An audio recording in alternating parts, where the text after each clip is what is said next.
Salut à tous et bienvenue sur la chaîne Maison de la Présence.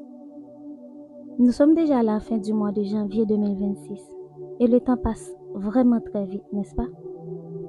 Mais comment se portent vos résolutions?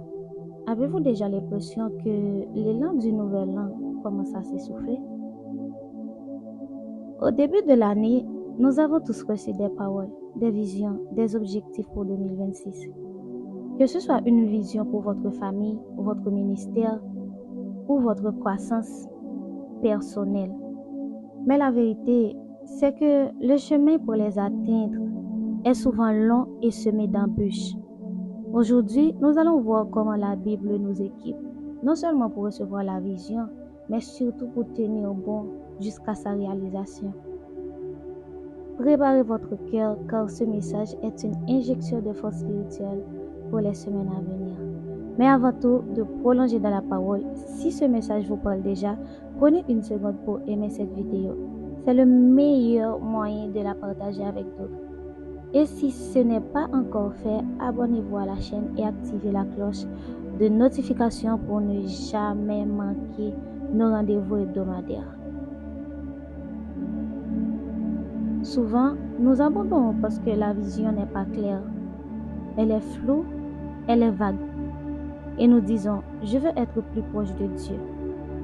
C'est un beau désir, mais ce n'est pas une vision que l'on peut mesurer. Dieu, lui, nous demande de la rendre lisible. Dans le livre de Habakkuk 2, verset 2, la parole de Dieu nous dit que l'Éternel m'adressa la parole et dit, écris la vision, grave-la sur des tables, afin qu'on la lise couramment. Écrire la vision, c'est la rendre concrète. Ce n'est pas juste être plus proche de Dieu. C'est lire la Bible 15 minutes chaque matin ou prier pour une personne différente chaque jour. C'est la graver sur des tables, c'est la rendre visible. Si votre vision pour 2026 n'est pas écrite, elle n'est qu'un souhait. Prenez le temps de la clarifier, car une vision claire est une vision qui motive, même quand le chemin est difficile. Habakkuk 2 verset 3 continue en disant « Car c'est une vision dont l'échéance est fixée. Elle s'achemine vers son terme et elle ne mentira pas. Si elle tarde, attends-la, car elle s'accomplira certainement. » L'attente est l'endroit où la plupart des gens échouent. Nous voulons des résultats instantanés, mais la croissance spirituelle et la réalisation des visions prennent du temps. Dans Galates 6, verset 9, c'est là qu'intervient la persévérance. La Bible nous encourage en nous disant « Ne nous lassons pas de faire le bien, car nous moissonnerons au temps convenable si nous ne nous relâchons pas. » Ce verset est une promesse et un avertissement. La promesse, nous moissonnerons, et l'avertissement, si nous ne relâchons pas. La persévérance n'est pas une question de vitesse, mais de direction. C'est de continuer à planter, à arroser, même quand vous ne voyez pas encore les pousses. Notre plus grand modèle de persévérance est Jésus-Christ.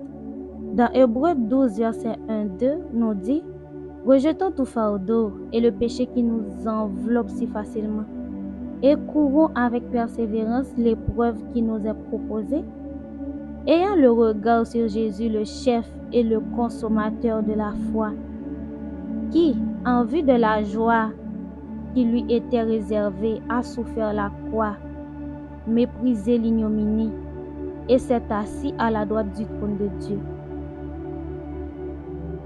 Jésus a persévéré en vue de la joie. Quelle est la joie qui vous est réservée? La réalisation de la vision que Dieu nous a donnée. Pour persévérer, vous devez faire deux choses. Rejeter le fardeau, c'est-à-dire laisser de côté ce qui vous ralentit, doute, distraction, péché. Et deuxièmement, avoir le regard sur Jésus. c'est-à-dire il est la source de votre force. Car quand vous êtes fatigué, vous devez lui regarder, mais pas à la difficulté du chemin. Aujourd'hui, nous avons appris que pour réaliser la vision de 2026, il faut premièrement la clarifier, Habakkuk 2, verset 2. Deuxièmement, la persévérance, Galates 6, verset 9. Et troisièmement, le regard fixé sur Jésus, Hébreux 12, verset 1, 2. Mon challenge pour vous cette semaine est simple. Relisez votre vision pour 2026. Si elle n'est pas écrite, écrivez-la. Si elle est écrite, priez pour la force de la persévérance. Maintenant, nous allons prier. Seigneur, nous te remercions pour la vision que tu as mise dans nos cœurs. Nous te demandons la force de l'Esprit Saint pour ne pas nous relâcher. Aide-nous à courir avec endurance, les yeux fixés sur Jésus, sachant que tu es fidèle pour accomplir ce que tu as commencé. Au nom de Jésus, Amen. Merci d'avoir regardé. N'oubliez pas de laisser un commentaire ci-dessous pour partager votre vision pour 2026. Que Dieu vous bénisse abondamment et à la prochaine.